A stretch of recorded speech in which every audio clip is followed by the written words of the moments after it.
Hello friends, स्वागत है MK sir inspiration के एक और बेहतर वीडियो में। बहुत सारे बच्चों के कमेंट आ रहे थे कि सर क्लास 12th बायोलॉजी का कुछ करिए। सो आप सभी के कहने पर बच्चों आज के इस वीडियो में हम क्लास 12th बायोलॉजी के 24 ऐसे महत्वपूर्ण प्रश्नों को लेकर के आए हैं कि अगर आपने इनको तैयार कर लिया रसगुल्लो तो मान के चलिए आपके 40 नंबर कहीं नहीं गए। प्रत्येक क्वेश्चन बच्चों आपका 3 नंबर वाला है और आपको पता होना चाहिए कि बायोलॉजी में 3 नंबर वाले जो क्वेश्चन होते हैं वो 12 यानी 12 क्वेश्चन आपके आएंगे। और तो 12 यानी 36 नंबर तो यही हो गए। तो कुछ क्वेश्चन इसमें शॉर्ट में पूछ लिए जाते हैं 1-2 नंबर में और कुछ आपके लॉन्ग में चले जाते हैं 5 नंबर वाले में। तो मान के चलिए रसगुल्लों की आपके 35 से 40 नंबर या 45 नंबर तक आपको मिल सकते हैं। पिछली बार भी हमने इस तरह की सीरीज लाई थी और बच्चों को बहुत ज़्यादा फायदा हुआ था। चलिए यहाँ से हम एक एक क्वेश्चन को मेंशन करते हैं। आपके पास जो भी क्वेश्चन बैंक है उसमें टिक कर लीजिए बच्चों, क्योंकि वक्त अब आपके पास नहीं है और फालतू का इधर उधर भटकने से अच्छा है कि आप अच्छी तैयारी करें। तो चलिए हम एक एक करके सारे क्वेश्चन को देख लेते हैं और बाकी आपको हम ये बताएंगे कि सॉल्यूशन कहाँ से मिलेगा, इसलिए वीडियो को एंड तक देख लेना और नए है तो चैनल को सब्सक्राइब जरूर कर लीजिए। पहला क्वेश्चन है बच्चों कि आवृतबीजी पौधे के परागकण के अंकुरण की विभिन्न अवस्थाओं का वर्णन कीजिए। यानी जो क्या होता है आवृतबीजी पौधों के परागकण में जो अंकुरण की अवस्था होती है, यानी जो परागकण क्या है पहले छोटा होता है फिर थोड़ा बड़ा होता है फिर उसमें स्फुटन होता है परागकण बाहर आते हैं, वो अवस्थाएं, उन अवस्थाओं का वर्णन करना है। तो ये 3 नंबर का क्वेश्चन पूछा जाता है। दूसरा क्वेश्चन है द्विनिषेचन पर संक्षिप्त टिप्पणी लिखिए। Most important question. और भाई साहब ये दोनों क्वेश्चन अब की साल पूछे गए थे और इसलिए इसको अच्छे से देख लेना कि द्विनिषेचन या दोहरा निषेचन करके पूछा जाता है। ठीक है, चलिए तीसरा क्वेश्चन है बच्चों कि असंग जनन क्या है, इसका क्या महत्व है। ये क्वेश्चन भी पूछा गया था कि असंग जनन क्या है और असंग जनन का महत्व क्या है। ठीक है ना, चलिए स्क्रीनशॉट कर लीजिए, उसके बाद हम आगे क्वेश्चन को देखते हैं। नेक्स्ट क्वेश्चन है बच्चों कि शुक्राणु जनन क्या है और इसकी प्रक्रिया को समझाइए। देखिए हमने इन पर वीडियो ऑलरेडी देख रखा है, आपको हम बताएंगे कि वीडियो आप कहां से देख सकते हैं, कहां से इन सब चीज का आप सॉल्यूशन बहुत ही अच्छी तरह से समझ सकते हैं। ओके, इसलिए आप परेशान मत होइए, हम वीडियो के एंड में बता देंगे कि आपको इनका सॉल्यूशन कहां से मिलेगा। ठीक है ना, चलिए अगला क्वेश्चन बच्चों की अंडाणु जनन। देखिए शुक्र जनन अंडाणु जनन दोनों एक ही चैप्टर से हैं, रिप्रोडक्टिव सिस्टम यानी जनन तंत्र से है, तो दोनों काफी ज्यादा इंपॉर्टेंट है, शुक्राणु जनन और अंड जनन तथा इसकी प्रक्रिया। ये क्वेश्चन भी इंपॉर्टेंट है। ठीक है ना, अगला क्वेश्चन है क्वेश्चन नंबर 6 कि मनुष्य में यौन संबंधी रोगों के लक्षण, यानी 1-2 रोगों के नाम लिखना है और उनके लक्षण है, उनसे क्या उत्पन्न मतलब क्या कहते हैं उनके लक्षण, रोकथाम के उपाय, ये सारी चीजें। ठीक, 3 नंबर में क्वेश्चन है तो 2 रोगों के बारे में लिख देंगे, बहुत है। अगला क्वेश्चन है बच्चों, ये क्वेश्चन भी अब की साल पूछा गया था कि पात्रे निषेचन यानी इन विट्रो फर्टिलाइजेशन या आईवीएफ तकनीकी इसी को बोलते हैं। ठीक, कि पात्रे निषेचन या आईवीएफ या इसी को परख नली शिशु कहा जाता है की प्रक्रिया की व्याख्या कीजिए। ठीक ना, यानी पात्रे निषेचन या फिर आईवीएफ या फिर इसी को कहते हैं परख नली शिशु। तो ये क्वेश्चन भी काफी ज्यादा इंपॉर्टेंट है, तो स्क्रीनशॉट कर लीजिए, उसके बाद आगे क्वेश्चन को हम देखते हैं। और हाँ बच्चों, सारे क्वेश्चन को आप एकदम अच्छे से तैयार कर लेना, टिक कर लीजिए अपने क्वेश्चन बैंक में और इन्हें हल्के में नहीं लेना है, क्योंकि इनके बाहर का कोई क्वेश्चन आएगा नहीं, इसलिए अच्छे से इनको तैयार करके जाना है। क्वेश्चन नंबर 8 है बच्चों की टिप्पणी लिखिए, यानी टिप्पणी अपूर्ण प्रभाविता और सह प्रभाविता, ये भी अब की साल पूछा गया था और इसमें की टिप्पणियां ये दोनों तो काफी ज्यादा इंपॉर्टेंट है, अपूर्ण प्रभाविता और सह प्रभाविता, तो इनको भी अच्छे से देख करके जाना है। ठीक है ना, चलिए स्क्रीनशॉट कर लीजिए, उसके बाद हम आगे देखते हैं।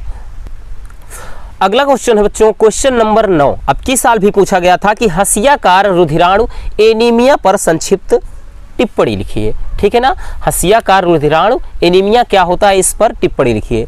और 10वां क्वेश्चन है कि डीएनए एक आनुवांशिक पदार्थ है, इसे सिद्ध कीजिए। डीएनए एक आनुवांशिक पदार्थ है, इसे सिद्ध कीजिए, ये भी आपका काफी ज्यादा इंपॉर्टेंट क्वेश्चन है। और अगला क्वेश्चन अगर हम बात करें बच्चों तो डीएनए तथा आरएनए में अंतर लिखिए। 3 नंबर में पूछा जाता है कि डीएनए तथा आरएनए में अंतर लिखिए। तो इसकी तो हमने बहुत सारी वीडियोस डाल रखी है, आप सर्च करेंगे तब भी मिल जाएगी वीडियो। ठीक, और 12वां क्वेश्चन बच्चों मोस्ट इंपॉर्टेंट क्वेश्चन है कि आनुवांशिक कोड क्या है, या इसी को जेनेटिक कोड कहेगा। आनुवांशिक कोड क्या है और इसकी विशेषताएं लिखिए, या फिर कहेगा जेनेटिक कोड क्या है, इसकी विशेषताएं लिखिए। ठीक है ना, अंग्रेजी को ही हिंदी में पूछ लेता है जेनेटिक कोड किसे कहते हैं, इसकी विशेषता लिखिए। ठीक है ना, चलिए स्क्रीनशॉट कर लीजिए, उसके बाद हम आगे क्वेश्चन को देखते हैं। क्वेश्चन नंबर 13 है बच्चों की अमीबीय पेचिश पर संक्षिप्त टिप्पणी लिखिए। ये भी क्वेश्चन अब की साल पूछा गया था। और बात करें 14 नंबर, प्रतिरक्षा क्या है, यानी प्रतिरक्षा तंत्र या प्रतिरक्षा क्या है, इस पर टिप्पणी लिखिए। ठीक है ना, या प्रतिरक्षा पर संक्षिप्त टिप्पणी लिखिए, किसी भी तरह से क्वेश्चन पूछ सकता है। तो ये क्वेश्चन भी आप अच्छे से देख लीजिएगा। और अगला क्वेश्चन है कि टीका या टीकाकरण, टीका व टीकाकरण पर संक्षिप्त टिप्पणी लिखिए। ये भी 3 नंबर में काफी बार पूछा गया है और अब के साल भी पूछा गया था। देखिए जितने क्वेश्चन है बच्चों, इनमें से देखिए 7 सेट बनते थे, है ना, 7 सेट बने थे और सभी में ये जो क्वेश्चन थे, शायद बच्चों 1-2 क्वेश्चन इधर उधर हो सकता है, नहीं तो हर साल पूछा जाएगा भाई, क्योंकि बायोलॉजी में फिक्स होता है। एक तो 30 नंबर आपको स्कूल से क्या कहते हैं प्रैक्टिकल से मिल जाने हैं, और ऊपर से क्या है जो भी रहते हैं फिक्स होते हैं कि बस इन्हीं को पढ़िए और इससे बाहर का कुछ नहीं आएगा। तो इसलिए बच्चों इन क्वेश्चन को नज़रअंदाज मत करना, हम फिर से बोल रहे हैं, आप इनको अच्छे से देख करके जाना। और क्वेश्चन नंबर 16 है, ये भी अब की बार पूछा गया था कि जैविक खाद पर संक्षिप्त टिप्पणी लिखिए। जैविक खाद पर संक्षिप्त टिप्पणी लिखिए, मोस्ट इंपॉर्टेंट क्वेश्चन है बात करो बच्चों, तो इस क्वेश्चन को भी अच्छे से तैयार कर लेना। चलिए स्क्रीनशॉट कर लीजिए, उसके बाद हम आगे क्वेश्चन को देखते हैं। अगला क्वेश्चन है बच्चों कि बीटी कपास पर टिप्पणी लिखिए। देखिए इसमें बीटी कपास या फिर बीटी फसल पर टिप्पणी लिखिए। इसमें बच्चों बीटी काटन या बीटी कपास या बीटी फसल, इस तरह से करके क्वेश्चन पूछा जाता है। तो सभी क्वेश्चन एक दूसरे से रिलेटेड है। बीटी काटन यानी बीटी कपास और बीटी फसल, ये एक दूसरे से संबंध रखते हैं। कहने का मतलब बीटी फसल क्या है, तो बीटी यानी बैसिलस थुरिंजिएसिस नामक एक जीवाणु होता है बच्चों, और उसी के द्वारा एक फसल तैयार की जाती है जो क्या होता है, पूर्ण रूप से कीट प्रतिरोधी होते हैं। ठीक उसी को कहते हैं बीटी फसल, और बीटी फसल पर बहुत सारी नस्लें तैयार की जाती हैं, यानी बीटी कपास, बीटी टमाटर वगैरह भी होता है। तो इसको अच्छे से देख करके जाना। ठीक, बाकी परेशान मत रहे, हमने वीडियो ऑलरेडी इन पर देख रखा है, हम आपको लास्ट में बता देंगे कि आप कहां से वीडियो को देख सकते हैं। ओके, चलिए अगला क्वेश्चन है बच्चों कि घरेलू उत्पाद में सूक्ष्म जीवों का क्या महत्व है। मोस्ट इंपॉर्टेंट क्वेश्चन है और कोई भी साल ऐसा नहीं जाता कि जब ये क्वेश्चन ना दिखाई पड़े। तो घरेलू उत्पाद में सूक्ष्म जीवों का, इसके पहले तो पूछा गया था घरेलू उत्पाद में और औद्योगिक क्षेत्र में सूक्ष्म जीवों का क्या महत्व है।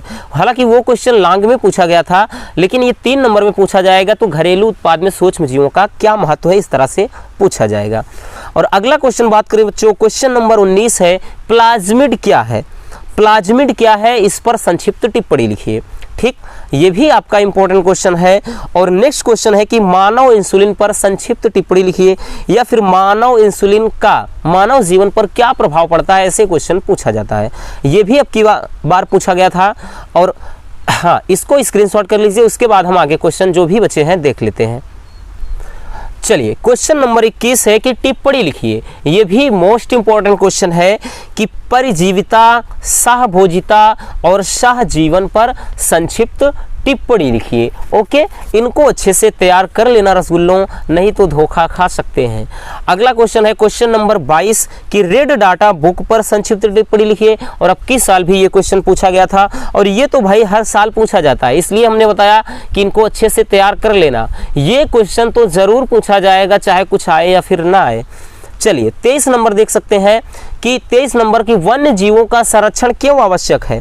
मोस्ट इंपॉर्टेंट क्वेश्चन बच्चों ये कि वन्य जीवों का संरक्षण क्यों आवश्यक है और इसके लिए सरकार को क्या कदम उठाने चाहिए, ये क्वेश्चन पूछा जाता है। ठीक, तो इसको भी अच्छे से तैयार कर लेना। और लास्ट क्वेश्चन है कि संकटग्रस्त प्रजातियों पर संक्षिप्त टिप्पणी लिखिए कि संकटग्रस्त प्रजातियां किसे कहते हैं, या फिर संकटग्रस्त प्रजातियों पर टिप्पणी लिखिए। तो बच्चों ये रहे आज के बहुत ही इंपॉर्टेंट 24 क्वेश्चन। ठीक है ना, अगर आपने इन 24 प्रश्नों को तैयार कर लिया रसगुल्लों, तो मान के चलिए 30 से 40 नंबर आपके श्योर हैं, कहीं नहीं जाने वाले हैं। ठीक, मैं दावे के साथ कह रहा हूं कि इसके बाहर का कुछ भी नहीं आएगा, जो भी आता है वो लॉन्ग में बनेगा या शॉर्ट में। ठीक है ना। लेकिन 3 नंबर वाले क्वेश्चन में तो मान के चलिए अगर 12 क्वेश्चन आ रहे हैं तो 8 से, ये नहीं कहेंगे कि 12 में 12 पूरे, लेकिन 8 से 10 नंबर तो इसी में से, मतलब 8 से 10 क्वेश्चन तो इसी में से मिल जाएंगे 3 नंबर वाले। इसलिए इनको अच्छी तरह से तैयार कर लेना। चलिए अब हम आपको बता देते हैं कि इसकी आप वीडियो कहाँ देख सकते हैं, सॉल्यूशन कहाँ से मिलेगा। तो कहीं नहीं जाना है, बस थोड़ा नीचे जाना है, डिस्क्रिप्शन में वहाँ पर वीडियो की लिंक है और देख लीजिए, उसको अच्छे से नोट कर लीजिए। सो बस आज के इस वीडियो में इतना ही। अगर वीडियो पसंद आए हैं बच्चों, प्लीज़ वीडियो को लाइक कर देना और नए हैं तो चैनल को सब्सक्राइब जरूर कर लीजिए, ताकि और भी अगर ऐसे इंपॉर्टेंट वीडियोस लाएं तो आप तक पहुंच सके। तो मिलते हैं किसी और समझदार वीडियो के साथ। Love you, bye bye, take care.